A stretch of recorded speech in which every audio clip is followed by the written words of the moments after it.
समय का जगाया नाम।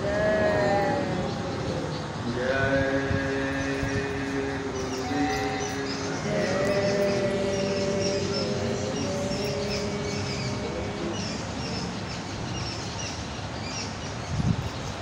सब रूप विराजमान परम पूज्य स्वामी जी महाराज, पूज्य महाराज जी के चरणों में कोटि नमन प्रणाम करते हुए संस्था के सभी वरिष्ठ पदाधिकारी सदस्यगण, सभी सत्संगी धर्म प्रेमी भाई बहनों, जिम्मेदार सेवादार प्रेमियों को सादर जय गुरुदेव। परमार्थी प्रेमी भाई बहनों, जब बहुत बड़ा सौभाग्योदय होता है तो इस मानव जीवन में दो चीजें हम सब लोगों को प्राप्त हुआ करती। महापुरुषों ने लिखा, शुद्ध धारा लक्ष्मी पापी घर भी होय, संत समागम हरि कथा जग में दुर्लभ दो। मनुष्य शरीर मिलने के बाद सुंदर स्त्री, सुंदर बेटा, गाड़ी घोड़ा, महल कटारी, रुपया पैसा, ये तो हर इंसान के जीवन में कर्म के अनुसार मिल जाया करते। लेकिन संतों का मिलन और भगवान की सच्ची कथा, ये दोनों चीजें दुर्लभ होती, किसी किसी को मिल पाती। संत अगर जीवन में मिल गए तभी भगवान की सच्ची कथा सुनने को मिल सकती। गीता, रामायण, पुराण, बाइबल को पढ़कर अगर कोई कुछ सुना भी दिया तो वो भगवान की सच्ची कथा नहीं। भगवान की सच्ची कथा जो महापुरुष उस परमात्मा के दरबार में आते जाते हैं, जिन्होंने देखा वही महापुरुष भगवान की सच्ची कथा सुनाया करते। ऐसे महापुरुषों के सत्संग में आने जाने पर हम सब जीवों का प्रेम धीरे धीरे प्रभु के प्रति बढ़ता जाता है। इसलिए गोस्वामी जी महाराज ने सत्संग की महिमा बड़ी भारी की थी। बड़े भाग्य से मनुष्य शरीर मिला, बड़े भाग्य से सत्संग मिलता। अगर जीवन में सत्संग हम आप वचनों को सुन करके अमल कर लिए तो सत्संग से ही जन्म मरण की पीड़ा छूट जाती।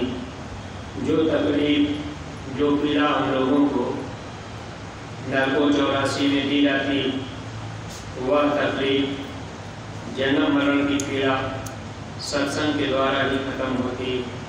इसलिए परमार्थी प्रेमी भाई बहनों, हम परमार्थी प्रेमियों का ये सौभाग्य है कि हम लोग सत्संग में आया जाया करते हैं।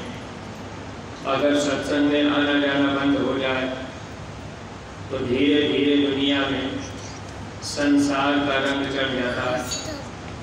वैसे तो हम आप अगर कुछ समय सेवा भक्ति भी कर लें, फिर दुनिया में हम आप चले जाएं तो दुनिया का रंग जल्दी चढ़ जाता है, क्योंकि मन उन चीज़ों को चाहता है। मन संसार में बाहर की तरफ लगता है। महापुरुष जब जीवन में मिलते हैं तो महापुरुष हम जीवों को अंदर ले चलना चाहते हैं, लेकिन ये मन अंदर चलना नहीं चाहता है।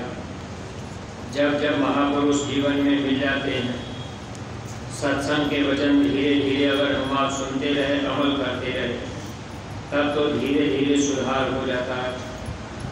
बहुत से प्रेमी भाई बहन सत्संग में आने के बाद भी सत्संग के वचनों को सुन करके अमल नहीं कर पाते। जैसे डॉक्टर दवा दे दे, अगर दवा को हम आप नहीं खाए या मुंह में दे करके फिर दवा बाहर निकाल दिए तो फिर बीमारी जा नहीं पाती। ठीक इसी तरह से जब महापुरुष जीवन में मिल जाते हैं, सत्संग हम जीवों को जब सुनने को मिलता है, अगर सत्संग के वचनों को सुन करके हम आप अमल करें, तब तो हम सब लोग लाभ पा सकते हैं। लेकिन हम आप जो भी सत्संगी प्रेमी भाई बहन, अगर गुरु महाराज के वचनों को हमेशा याद रखें, तो निश्चित ही हम सब लोग लड़ाई झगड़े से दूर हट करके अपना परमात्मा बना देते, जीवात्मा का कल्याण हो जाता। वैसे महात्मा के करीब आने के बाद भी अगर जीव नहीं सुधर पाता, इच्छाएं दूसरी तरफ भटकती रहती हैं, ऐसे जीवों की बड़ी दुर्दशा होती। सत्संग से सुधरा नहीं ताको बड़ा अभाग। अगर सत्संग में आने के बाद भी जीव नहीं सुधरा, ऐसे जीव को काल भारी सजा देता।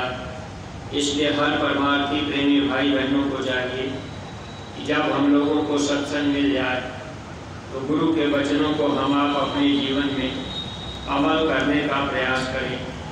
स्वामी जी महाराज हम सभी जीवों के हित के लिए स्थान तैयार किए, और गुरु महाराज ने इस स्थान की बहुत ऊंची महिमा की।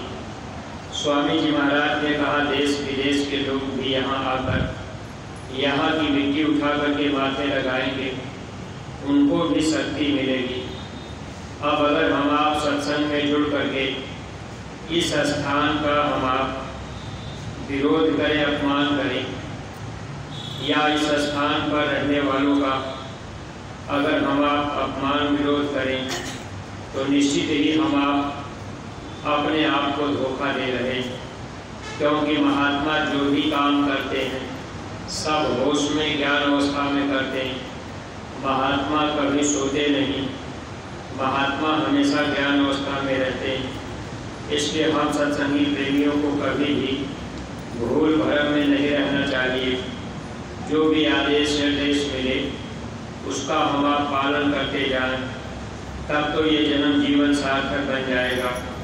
अगर महापुरुषों के वचनों को हम आप पकड़ लें, तो निश्चित ही इस देश से जन्म मरण की पीड़ा से छुटकारा हो जाएगा। आज ये मानव जन्म मिला, मनुष्य शरीर में कर्म करने की आज़ादी दे दी गई। काल भगवान ने हम लोगों को आज़ाद कर दिया है। अब हम लोग अच्छा और बुरा चाहे जो भी कर्म करें, किसी को मार दे, काट दे, गाली दे दे, ये अधिकार हम लोगों को है।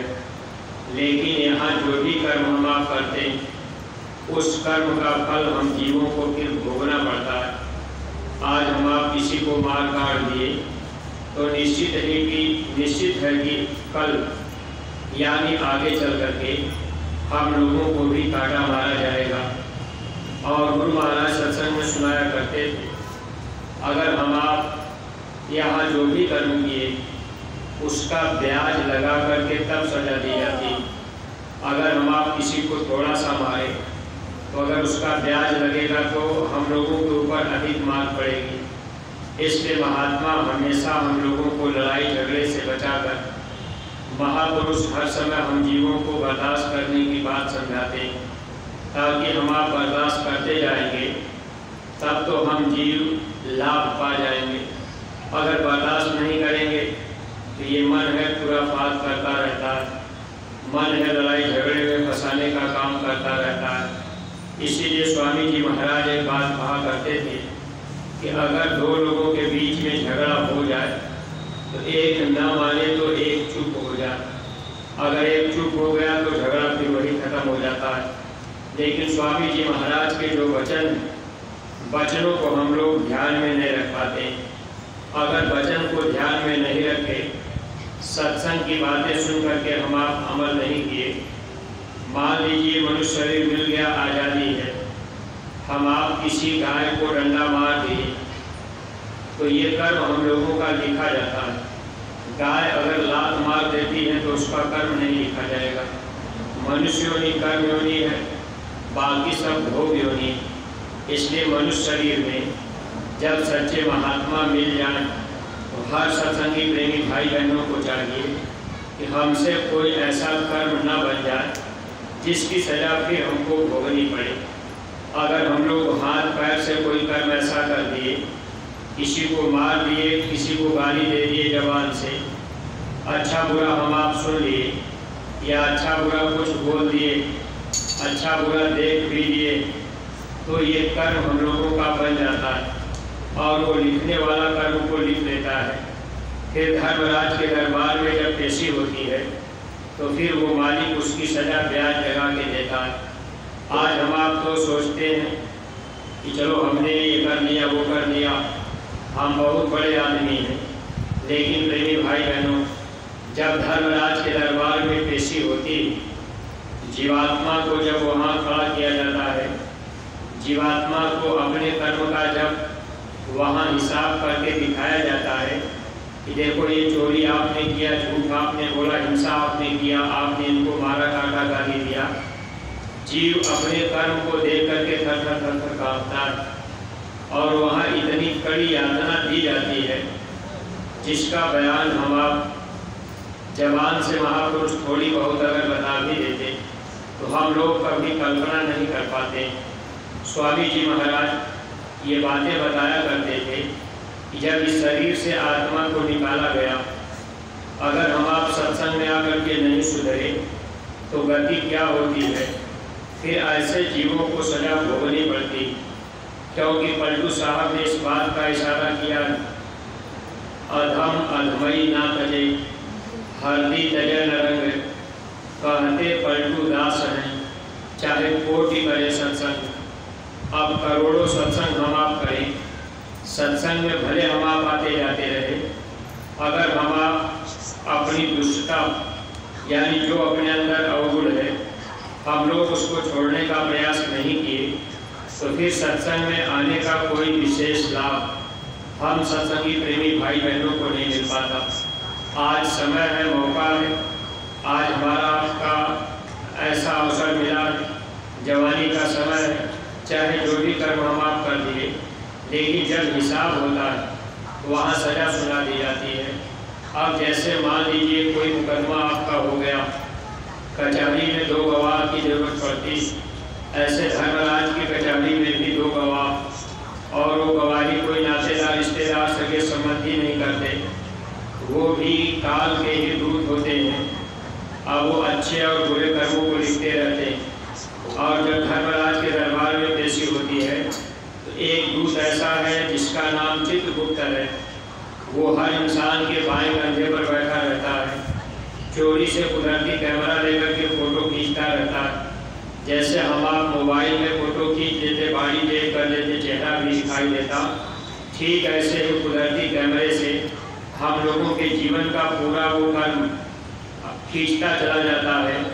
जब उम्र 5 साल के ऊपर होती है तब वो कैमरा चालू हो जाता है और अंतिम समय तक, जब तक हम आप शरीर नहीं छोड़ते, जब तक जो भी कर्म हम आप किए अंतिम समय तक सब कर्म उसमें छपा रहेगा और फिर वो रील चला करके वहाँ दिखा देता है। जैसे हम आप वीडियो में यहाँ मोबाइल में रिकॉर्डिंग कर लेते हैं तो रिकॉर्डिंग पड़ी रहती है, चाहे जब हम आप चाहे उसको देख लें।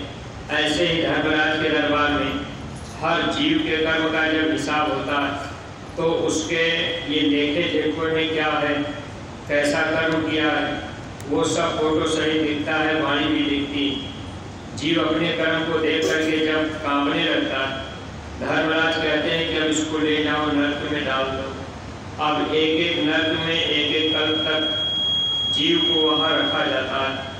अगर कोई झूठी गवाही कर देता है, ऐसी जीवात्माओं को वहाँ ले जा करके उनकी जीवा को काटा जाता है। कोई पराई माँ बहनों के साथ बुरा कर्म करता है, ऐसे जीवों को ले जा करके लोहे के मोटे मोटे खंभे आग से धधकते रहते हैं, उसमें चिपका दिया जाता है। अगर हम आप आँखों से बुरी निगाह से माँ बहनों को देख लिए, ऐसे जीवों को वहाँ ले जाकर उनकी आंखें फोड़ दी जाती हैं। जैसे लाल मिर्ची का पाउडर आँखों में डाला जाए, ऐसे पदार्थ डाल दिए जाते हैं। जीव वहाँ हाय हाय करके चिल्लाते हैं, लेकिन कोई मदद नहीं करता। कभी कभी गांव भर में हम आप देखे होंगे, अगर कोई चोरी बेईमानी धोखाधड़ी किया, संजोग से पुलिस ने पकड़ ली तो पुलिस पकड़ करके डंडा मारती है, इतनी पिटाई करती, उससे भी बुरी दशा उस समय होती। एक बार हम लोग मथुरा आ रहे थे, देखिए अपने आप को देखिए घटना। एक व्यक्ति था, अब लोगों ने उसको पकड़ लिया, उसको शराब पिला दिया, अब उसको गिरा गिरा करके मारते थे। चाय की दुकान पर ले जा करके उसको बैठाए, चाय की दुकान पर बैठा करके अब शीशा पीस करके चाय में मिला करके उसको पिला दिए। अंदर से भी शरीर में उससे घाव होगा और बाहर से चाय की केतली गर्म उसके सर के ऊपर डाल दिए। इस तरह से इतनी, अब वो बेचारा नशे में, क्योंकि ज़बरदस्ती लोगों ने शराब पिला दिया था, अब कभी का बदला था। अब वहाँ लोग जो है ऐसा कर्म कर रहे थे, कोई बोल नहीं रहा था। इस तरह से प्रेमी भाई बहनों, हम आप तो यहाँ इस बात को भूले रहते हैं। आज मनुष्य शरीर है, चाहे जो भी हम आप कर लें, लेकिन सजा भोगनी पड़ेगी। गुरु महाराज कहा करते थे, कर्म करने का अधिकार तुमको मिला, चाहे अच्छा करो या करो तुम बुरा, पेशी होगी जब भगवान के दरबार में, करने कोई सुपारिश न तेरा खड़ा, सोच लो इसका अंजाम क्या, जय गुरुदेव है नाम भगवान का, नाम से जिसका नाता रहेगा जुड़ा, हंसा जब जब उड़ा तो अकेला उड़ा। अगर नाम से नाता जुड़ गया, यानी नामदान हम आप ले लिए, तो नामदान लेने का मतलब जब हम लोग गुरु के वचन को मानेंगे तब तो लाभ पाएंगे। अब गुरु के वचन को हम आप नहीं मान पाए तो फिर हम प्रेमी भाई बहनों को लाभ नहीं मिल सकता। अगर मान लीजिए एक नहीं माना, एक चुप हो जाए, ये स्वामी जी महाराज कहा करते थे।